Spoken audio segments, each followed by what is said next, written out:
Om Namo Bhagavate Vasudevaya.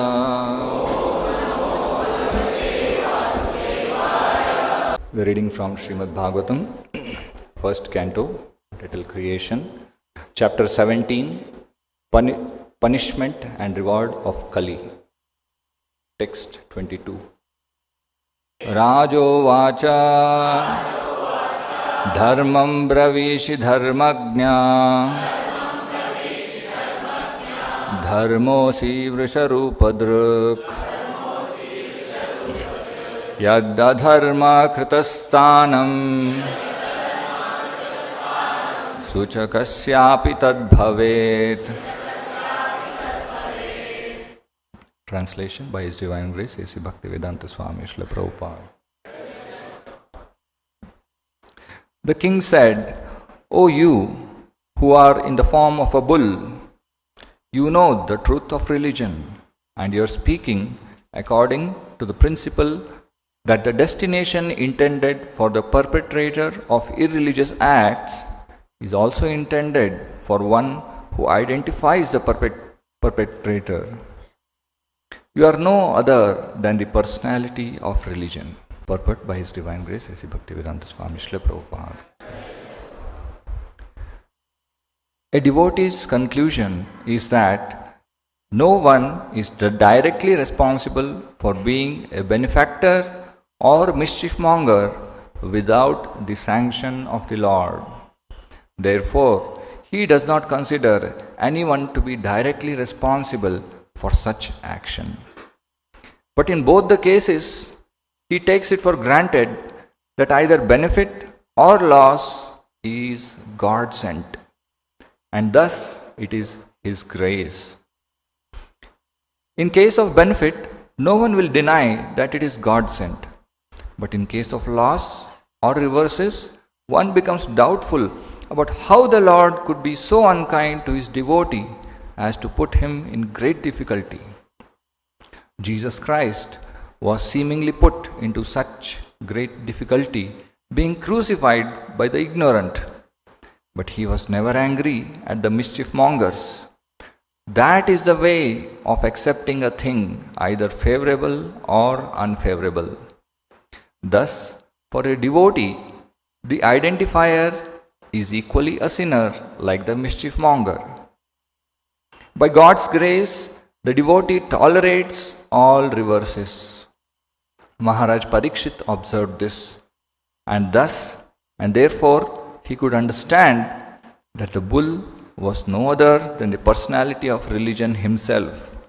In other words, a devotee has no suffering at all, because so-called suffering is also God's grace for a devotee who sees God in everything. The cow and bull never placed any complaint before the king for being tortured by the personality of Kali, although everyone lodges such complaints before state authorities. The extraordinary behavior of the bull made the king conclude that the bull was certainly the personality of religion, for no one else could understand the finer intricacies of the codes of religion. Thus ends the Bhaktivedanta purport. Once there was an incident which happened in Alexander's rule. Alexander was on a conquering spree, and he went on to conquer many nations and looting all the wealth. It so happened that all the treasure that he had accumulated was kept in a safe place, and somehow a thief tried to steal from what Alexander had conquered. Somehow he was caught and he was brought before the king, and Alexander told, "How dare you steal from my wealth? You kill him immediately." He ordered the thief to be killed. But the thief put on a petition that, "Yes, O great Alexander king, I have tried to steal from your wealth, but what are you doing? You are also doing same thing as me. So you should also be killed, because you are also going from one place to other place, conquering all the wealth. So where are the codes of justice, codes of morality? You are also doing same thing which I am doing. So the Alexander and his team identified this thief, but in reality, he himself was also a thief. A similar incident we are also seeing here. Of course, the bull and the cow, they are not complaining, they are not identifying, yes, you are at fault, but they are simply tolerating, as explained by Srila Prabhupada in the purport, which is a great quality of a devotee. So, Dharmam bravishi dharmagnya dharmosi vrisharupadhrik yad adharma kritasthanam suchakasyapi tadbhavet. So, in this chapter we are seeing Parikshit Maharaj comes to this place and he sees that a person who was actually lower than a Shudra, but he was dressed very nicely, just like a king, and he is committing a very painful, very irreligious act of hitting the legs of the bull and the cow. Parikshit Maharaj was shocked to see such an incident, because as per the Vedic scriptures, as per the Vedic times,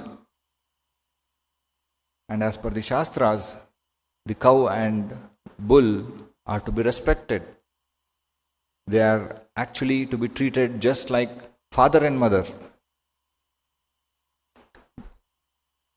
The cow gives us milk, and we take the milk from the cow, we get nourishment, similar to how a child drinks milk from his mother.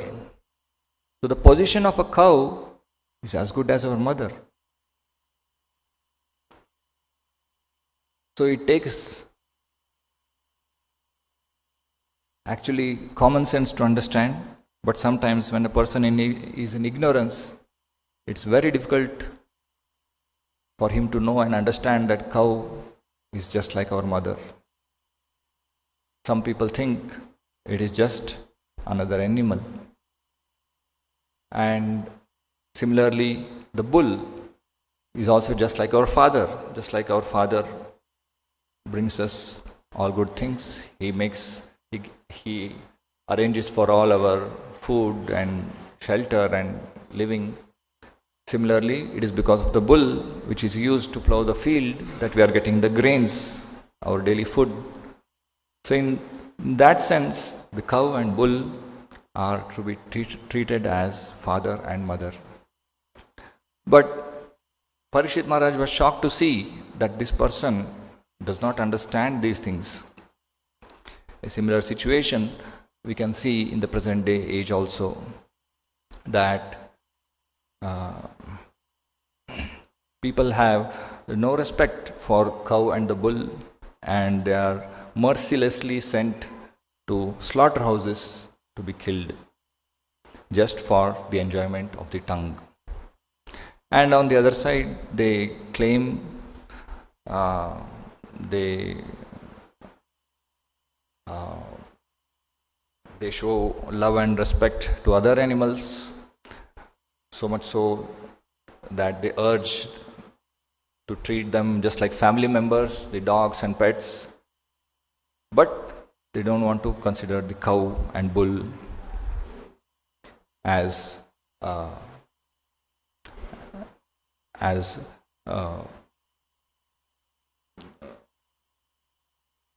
one of the family members. In fact, that was a Vedic tradition. The cow and bull are just considered as the family members, and so much so that even they share the first meal after offering to the Lord, they give to the cows and bulls, and then they eat. So the cow and bull are so sacred. A Prabhupada explains, they are so faultless that even their urine and cow dung is very auspicious, is very clean, and it's considered sacred, and it is used to purify other things. So no other animal has such a quality that the urine and stool is considered pure, whereas the cow and bull are considered sacred. So these things have to be understood and known from the Vedic scriptures, and the cow and bull are to be treated very respectfully and taken care of, not left in the streets without any care. And Parikshit Maharaj was shocked to see such an incident is happening under his rule, that the bull and the cow are being beaten as if they are unprotected, they don't have anybody to take care of. So Parikshit Maharaj chastises this person, who was none other than the personified Kali, and he also addresses that the bull, that why are you standing on one leg and in such a terrified position? Why are you so afraid? What is the reason for your fear?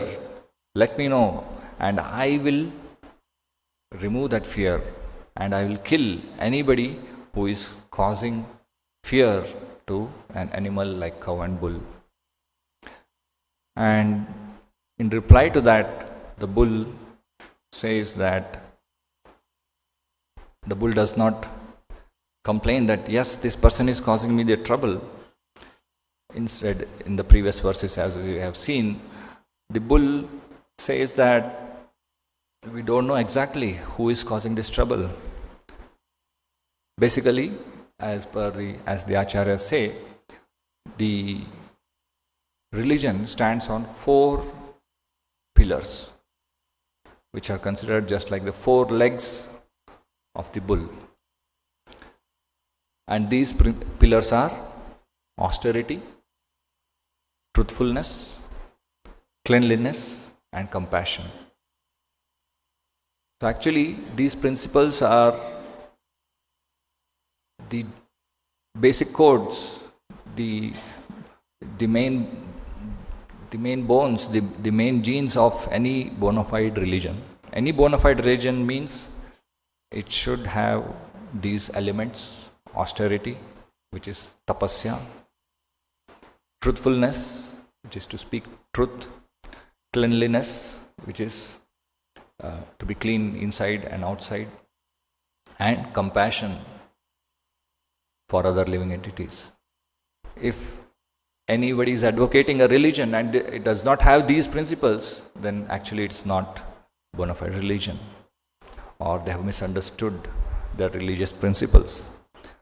And it so happens that as Kali Yuga, in this time, in this age, all of these principles are almost gone. There is no truthfulness. Cheating has become a religion. There is no compassion for other living entities. We are only concerned of my body and my safety. I don't care if somebody else is suffering or hurt. And austerity, hardly anybody wants to take tapasya, wants to do tapasya. Even though the scriptures say that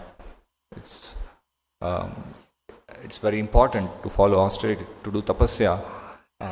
It may be so simple as fasting on Ekadashi, getting up early in the morning. But in this age, there's hardly anybody wants to take these tapasya. And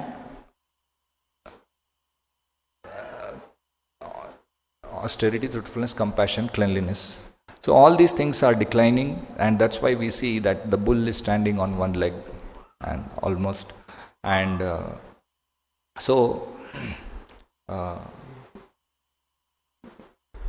Parikshit Maharaj asks the bull, and the bull replies that the acharyas say that it is because all the people in this age, they don't follow these principles. That's why we see that religion is standing hardly on one leg. So, as explained in the purport, we see some very important points brought out by Srila Prabhupada. First of all, as we see in this verse, Dharmam Bravishi Dharmagnya, Dharmosvi Vrusharupadrik. So, this Dharma is one of the most controversial topic, controversial word, most debated and most avoided also. People do not want to speak of religion because, according to them, it only brings differences. It only brings fight and argument. So many times people who are actually ignorant of the real understanding of Dharma, so they simply want to avoid it. But as we see further, and actually Dharma is the most essential thing. In fact, it not only helps us to lead a life in a right way in this world, but it also gives us the greatest pleasure which we are hankering. And this word Dharma, we have seen, in fact, the first sloka and the first word of Bhagavad Gita begins Dharma Kshetre Kurukshetre Samaveta Yutsava. And we see this word Dharma also appears in the most famous sloka of Bhagavad Gita, Paritranaya Sadhunam Vinashaya Cha Dushkritam Dharma Samstapanarthaya Sambhavami Yuge Yuge. And so it's very important to understand what is Dharma. Prabhupada explains many times, Dharma, if you see the literal meaning in the dictionary, it only says that it is a kind of faith. But Srila Prabhupada denies, Dharma is not simply a faith, because faith can change. Today I put my faith in something, tomorrow I can change, I am free. But Dharma is something which you cannot change, which is the most intrinsic part of yourself, ourself. Prabhupada explains, gives a beautiful example of sugar. Sugar means sweet.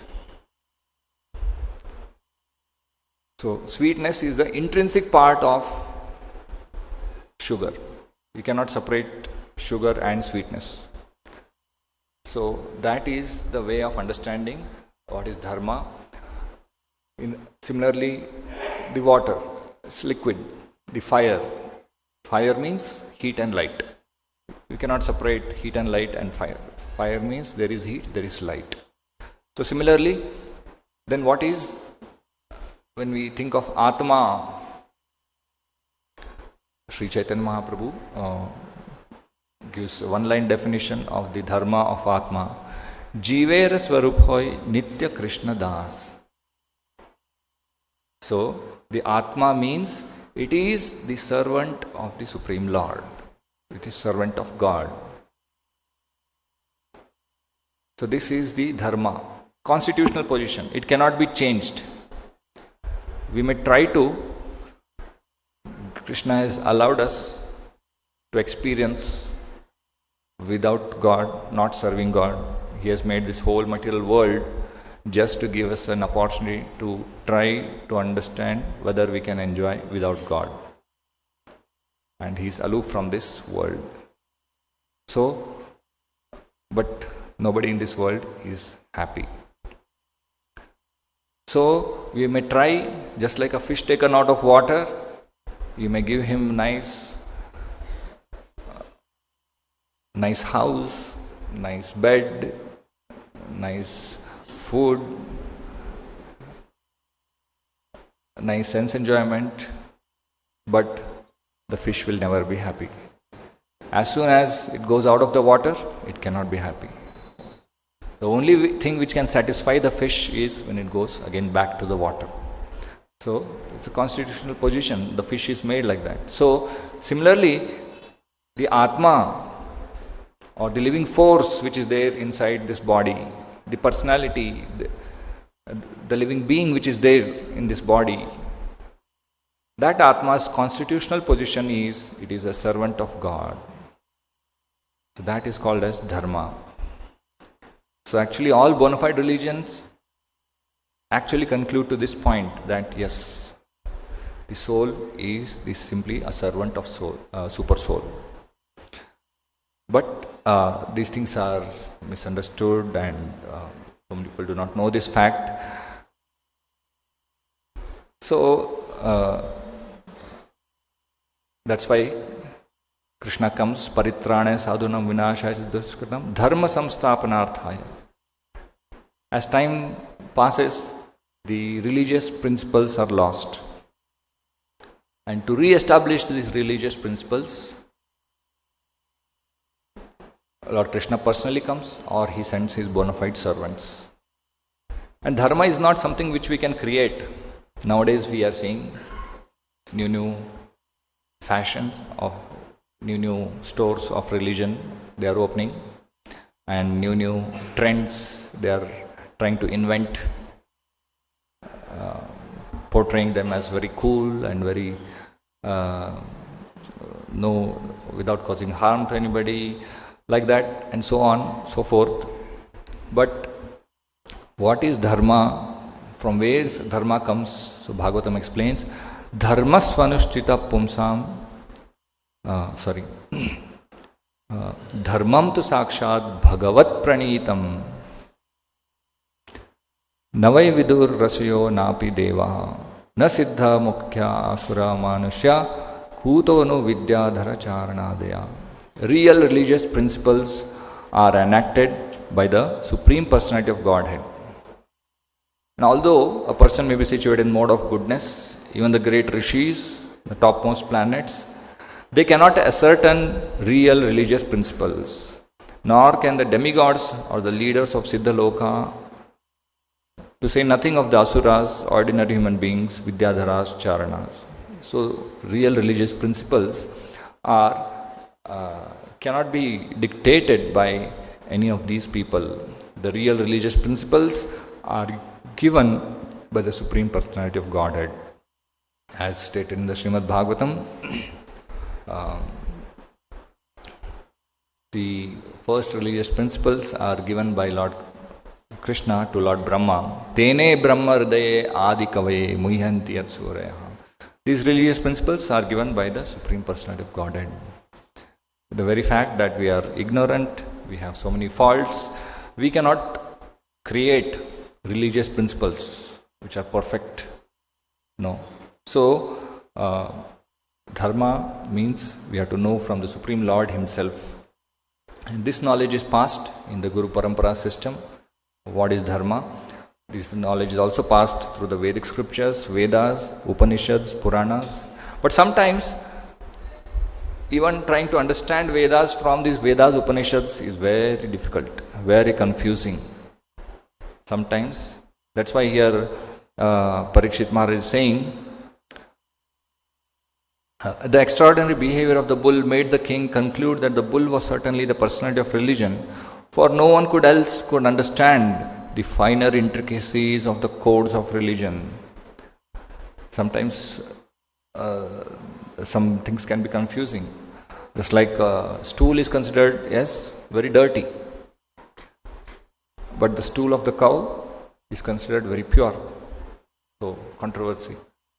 But from the Shastras we understand, and even the modern science also proves that it has got so many antiseptic properties, the cow dung. So, like this, there are many finer intricacies of codes of religion.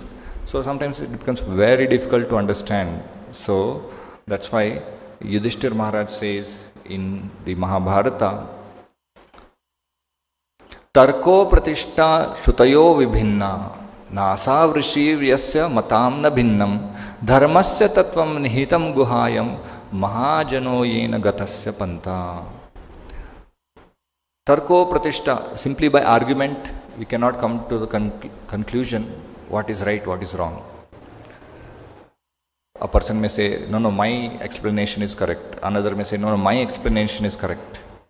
In fact, a muni means he should have a different explanation. So simply by argument, tarko, apratishta, we cannot. Shrutayo vibhinna. Sometimes, simply by studying the Vedic scriptures, we may fail to understand what is the truth. And dharmasya tattvam nihitam guhayam mahajana yenu gatasya pantha.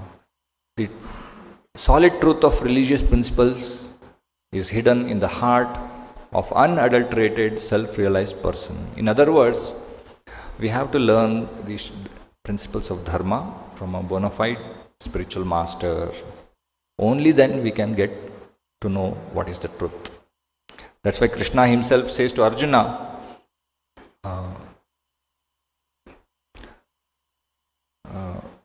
go and approach the bona fide spiritual master and learn from him what is the true knowledge. So, the only way we can come to know about what is truth is by approaching the bona fide spiritual master. Tadvidhi pranipatena pariprashnena sevaya upadekshanti te jnanam jnaninas tattvadarshinaha. These self-realized souls, they know what is the truth. They have seen the truth. And that's why they are able to tell you what is the truth. Prabhupada gives the example, just like elephant. Suppose people are blind. Suppose 10 people are blind and they are brought an elephant in front of them and they are asked to survey how does the elephant look like. So somebody may touch the leg of the elephant and say, oh, elephant is just like a pillar. Somebody may touch the tail of the elephant and say, oh, elephant is just like a snake, a rope. Somebody may touch the trunk of the elephant. Like this, they can give different conclusion. But one who has seen the elephant, he knows what is the elephant. So that's why we have to know what is dharma only from the self-realized souls. So, dharmam bravishi dharmagnya. Here we are all seeing that the personality of religion personified, obviously he knows all the codes of religion. Dharmosi vrisharupa drik. So he has taken the form of a bull. And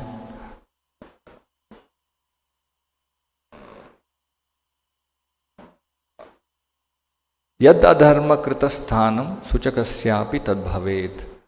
So adharma kritasthanam, those who perform irreligious acts, they are destined to go to certain place. Just like in scriptures we hear, there are different hellish planets where people who perform irreligious actions, akarma, vikarma, they all are sent to these places and they are given suitable punishment.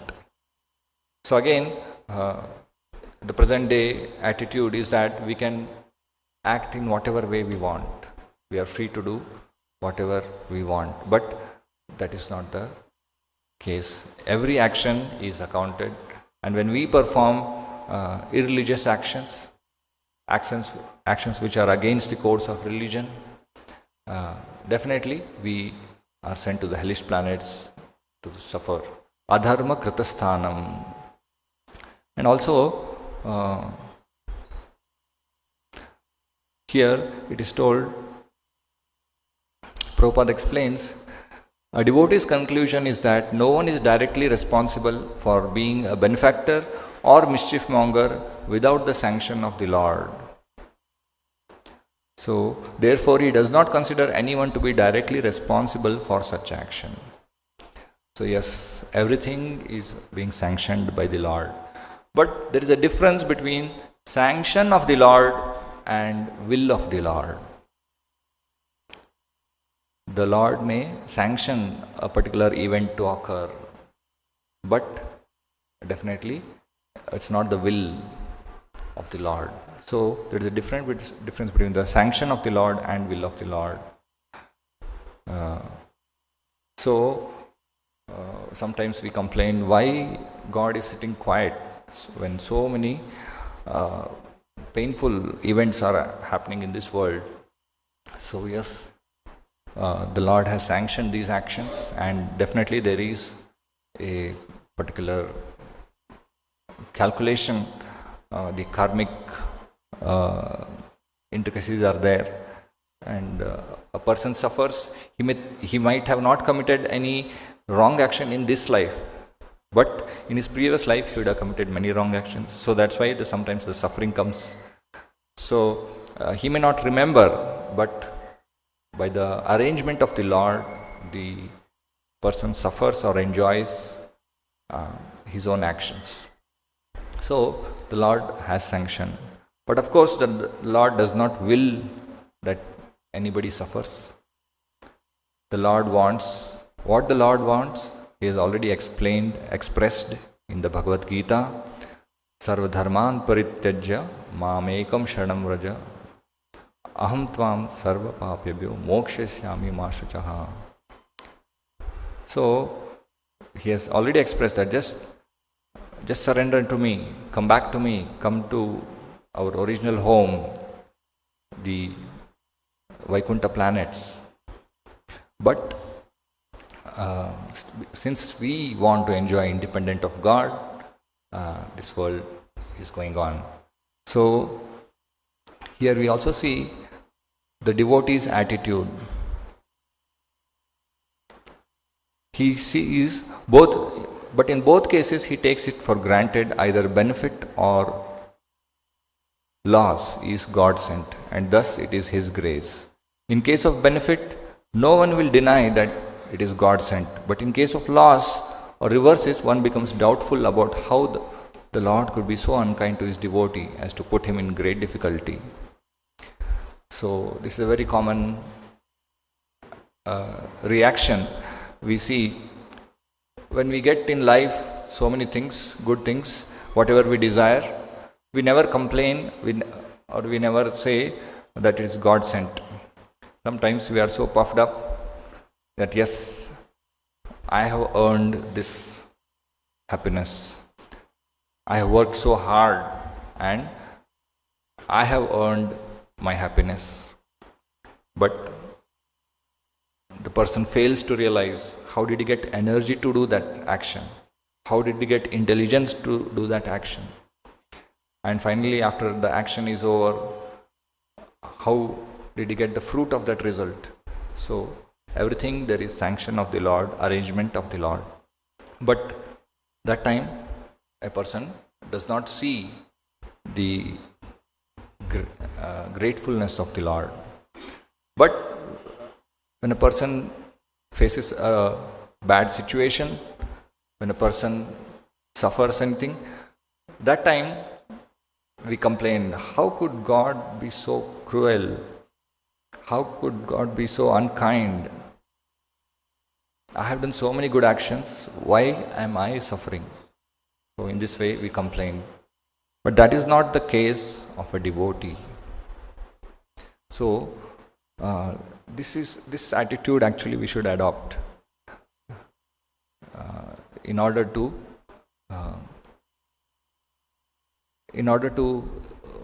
come back to our original consciousness, that we should have an attitude that whether good things come to us, still we should praise the Lord, we should thank the Lord for all what He has given. And even if bad things come to us, we should take it as the mercy of Lord. The Lord wants us to understand that, yes, I am trapped in this material body, I have to come out of this, I have to give up the tendency for sense gratification and go back to our original consciousness, original home. So we should take even the reverses in our life as the mercy of Lord. That's how the devotees act. That's how the bull here, being personified religion, is acting. The personified Kali is beating the bull, but still he is not complaining. We see such great attitude of devotees.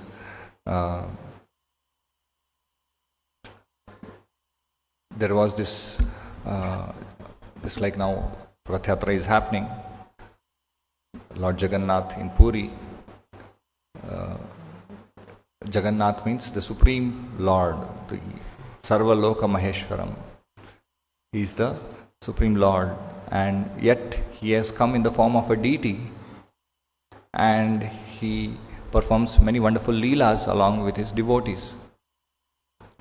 So there was this devotee called Dasa. He was a great devotee of Lord, and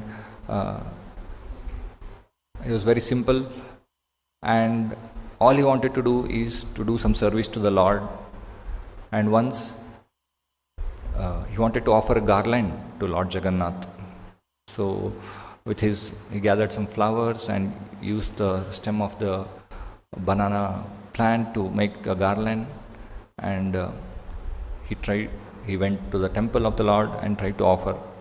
But somehow during that time they did not use these kinds of things to offer to Jagannath. So the Pandit said, no, this garland cannot be offered. So he denied. And meanwhile he continued his puja, and as part of the morning seva, they offer new cloths to Lord Jagannath every day. So the pujari decorated Jagannath with new cloths, ornaments, and then finally he wanted to offer the garland, and he tried to offer the garland, but somehow the garland was not sticking onto the body of Jagannath. They tried to, the usual way, they tried to offer the garland, but somehow the garland is not sticking to the body, it's slipping down. So 3-4 pujaris tried, and still they are not able to offer the garland to Jagannath. And then they had a discussion, and then they came to know, we might have committed some offense. And then when they tried to analyze, they saw, yes, we denied Dasa to offer his garland. So maybe the Lord wants that garland. So he was called. And Dasa was very happy to offer his garland to Jagannath. And when the pujaris took Dasa's garland and offered to Jagannath, the garland was stuck and the alankar was complete. So this Dasa is not very rich. He was such a simple devotee, but he had established this wonderful relationship of loving devotional service with Lord Jagannath. And one day he fell very sick. He was very sick. He was so sick that he had to pass even the urine stool on his bed, and there was nobody to take care. So he did not complain that, I'm such a great devotee of Lord, and now I'm in this situation and there is nobody to help me. No, he did not complain. But instead the Lord understood his difficulty. So Jagannath came in the form of a small boy, and he saw, Raghudas, what happened? Why are you suffering? So he tried to help Raghudas, help him clean his body, clean the bed, change clothes. And Raghudas could make out there's something special about this boy. And by the touch and by the behavior of the boy, by seeing the beauty of the boy, he could understand, he is none other than my worshipable Lord Jagannath. He said, Jagannath, why are you serving me? I am your servant. I should be serving you. And why have you come to serve me, doing such a menial thing. So Jagannath went to say, just like my devotees serve me with love and devotion without considering their personal comforts, I also am waiting to serve my devotees. So in this way, Raghudas had a very loving relationship with the Supreme Lord. And once he became all right, he continued, and the boy once planned that today I am feeling hungry, I feel like eating jackfruit. Come, let's go to the king's garden and steal some jackfruit and eat. Then Raghudas said, "Oh, Jagannath, if you want jackfruit, why you want to steal? I'll go to the market, I'll beg some money, I'll buy, I'll somehow get jackfruit. Why you want to steal?" So he said, "My mother Yashoda also makes very nice butter, but still I find joy in stealing butter from the gopis. So come on, let's go." So they planned and went to the king's garden. And the boy told, "Okay, Raghudas, you climb up the tree and pluck the jackfruit and throw, I'll catch it, and then we'll both enjoy the jackfruit." So Raghudas accepted and went on the top of the tree, and he plucked the jackfruit and is about to throw for him to catch. By the time they hear the soldiers coming, and immediately Jagannath leaves the scene. And Raghudas throws the jackfruit and there is nobody to catch, and it hits the ground making a big noise, and the guards get alerted and they come and catch Raghudas. So Raghudas said, no, actually this is not my plan. He tried to explain and they took him to the king, and the king asked, "What happened? Why did you steal Raghudas? If you want, you could have come to me, I would have given you jackfruit." Why? So Raghudas went on to explain how Jagannath performed his Leela. And because the king also knew that Raghudas is a great devotee of Lord, they all laughed at this incident and left Raghudas. So, as I was saying, Dharma is not just about just understanding the moral codes and living life correctly. That is also there.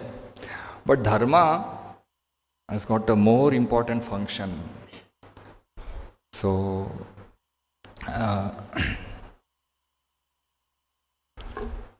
yeah. Savai pumsam paro dharma yato bhaktir adhokshaje ahaituki apratihata yayatma suprasidati. Savai pumsam paro dharma. Dharma means all occupational, supreme occupation. Dharma for all humanity is what? That by which men can attain to loving devotional service unto the transcendent Lord. Such devotional service must be unmotivated and uninterrupted to completely satisfy the self. We are all working just for what? Satisfaction of the self. Ultimately, at the end of the day, we all want satisfaction. Complete satisfaction, not just satisfaction. We want complete satisfaction. And the world is engaged in so many actions trying to find out how will I completely satisfy myself. And Bhagavatam, which is full of secrets, is giving this great secret, how we can satisfy completely ourselves or any other person. If we want to completely satisfy ourselves, we should do Savai pumsam paro dharma yato bhaktir adhokshaje. What should be our dharma if we want to completely satisfy ourselves? Yato bhaktir adhokshaje. We have to do devotional service unto Adhokshaja or Krishna. And how should be this bhakti?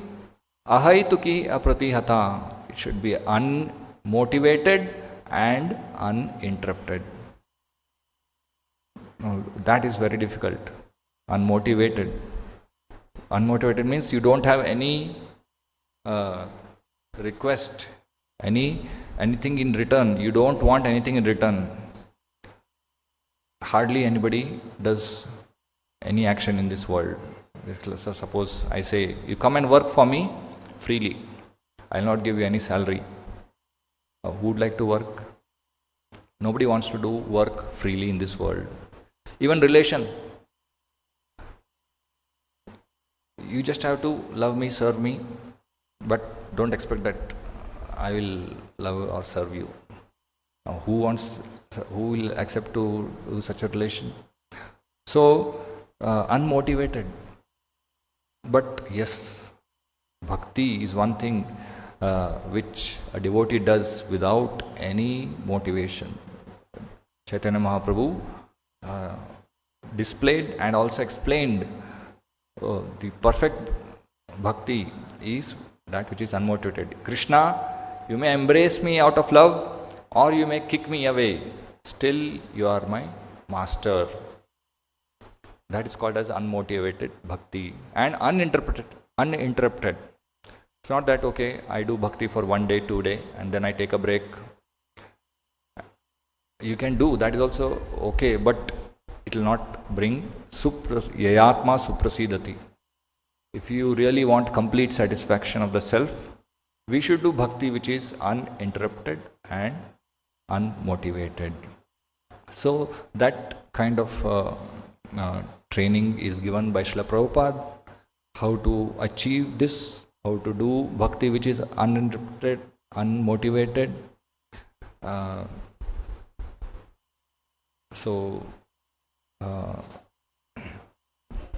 One more important point in this sloka,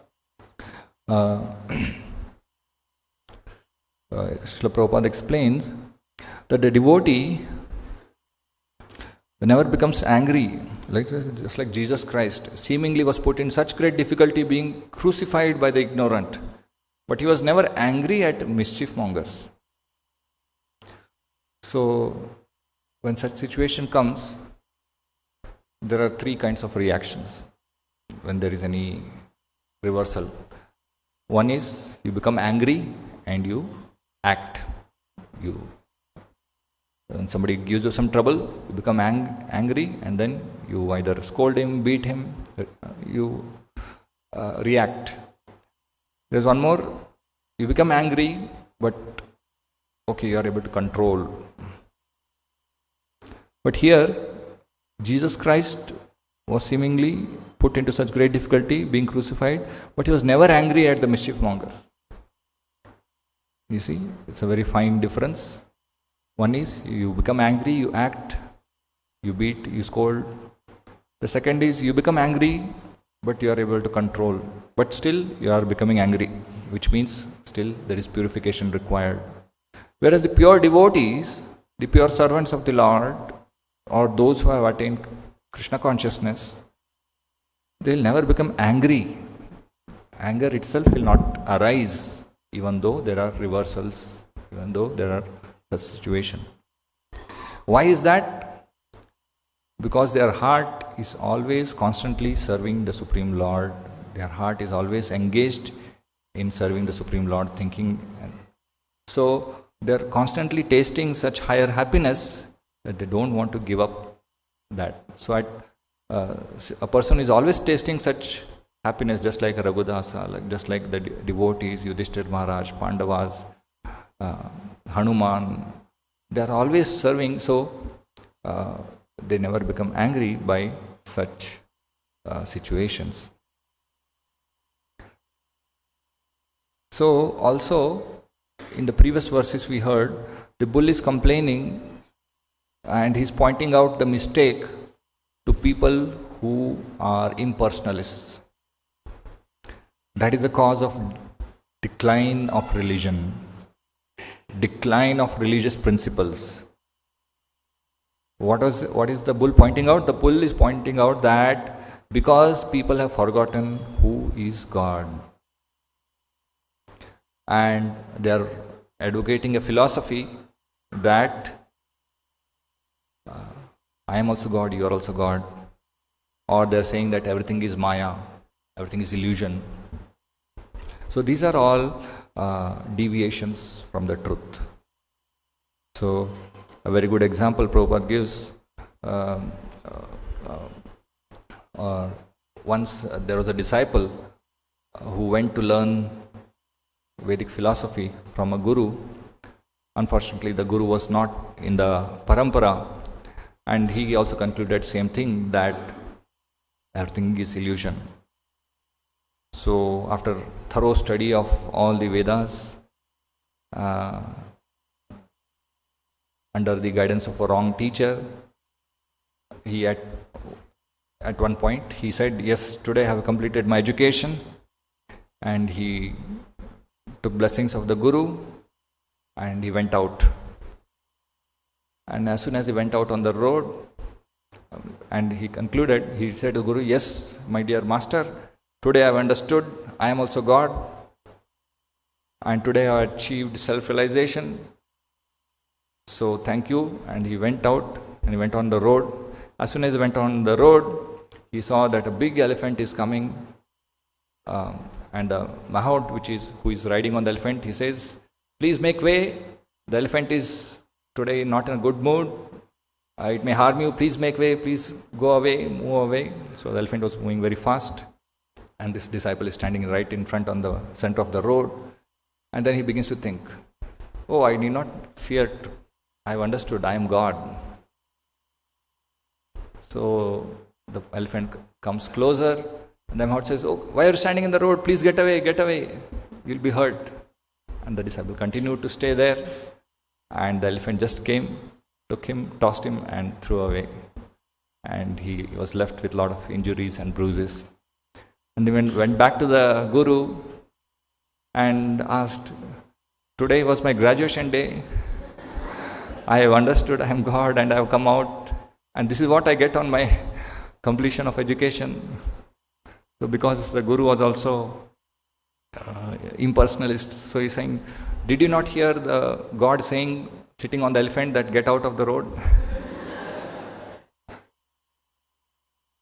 So in this way, there are many wrong conclusions. Sometimes a person, so that's why tadvidhi pranipatena pariprashnasya upadekshantena jnaninas tattvadarshina. Also, evam parampara praptam imam rajarsayo viduhu.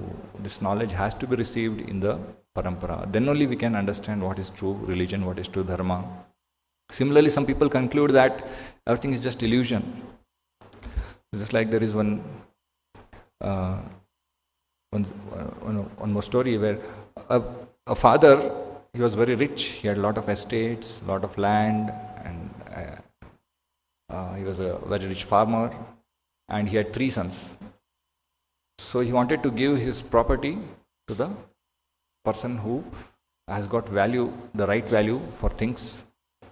So he gave 5 grains to each of these 3 sons, and he told, I will give my property to the person who will value these 5 grains after 5 years. So the first son thought, who will keep these grains after 5 years, for 5 years? So he just threw it, and he decided, when 5 years is over, I'll bring some new set of 5 grains and show to my father. And the second son, he very carefully took the grains, put it in a box, worshipped every day. He thought that is the way of giving value to the grains. And the third, who was very intelligent, he took these 5 grains, he plowed in the field, and he got a lot of grains of rice. And every year, every season, he used to cultivate these grains, and in due course of time, he himself became a very rich person. So after 5 years, the father gave his property to this third person. So a similar comparison is made. Sometimes, just like we also have got these 5 senses, some people conclude that this desire is the cause of problem, so you should not have any desire. The senses are the cause of problem, so you should restrain, you should not use your senses. That is also false. Some people simply go on feeding whatever the senses demand. I want this, okay, take this. I want this, take that. That is also not correct. But the senses, when it is used, Rishikena Rishikesha Sevanam Bhakti Ruchati. Just like the person used the grains to produce more grains. And like that, we all have got senses, eyes, ears, nose, skin, all this. When we use these senses in the right way of serving the Supreme Lord, then we get real happiness. It is not that you stop using the senses and you will not face difficulty. No. The Atma wants happiness, not only little happiness, the Atma wants suprasidati, lot of happiness. And the right way of getting that happiness is by serving the Supreme Lord, because we are all connected with the Supreme Lord. Mamai Vamsho Jiva Loke Jiva Bhuta Sanatana. So, we have to use our senses in serving the Supreme Lord. So this is what Dharma is meant for. The Shastras, the Bhagavatam concludes, Vasudeva Paraveda, Vasudeva Paramakaha, Vasudeva Parayoga, Vasudeva Parakriyaha, Vasudeva Param Jnanam, Vasudeva Param Tapaha, Vasudeva Paro Dharmo, Vasudeva Paragatihi. The ultimate object of knowledge is Sri Krishna. Ultimate purpose of performing sacrifice is to please Krishna. The yoga is meant to realize Krishna. All fruitive activities are rewarded by Him only, and they are meant to serve Krishna. He is the supreme knowledge, and all austerities are performed to know Him. Religion or dharma is rendering loving service unto Him. So when Prabhupada went to the West, he was asked, Swamiji, you also come to teach some new yoga, teach some magic, or you have come here to convert people to your religion?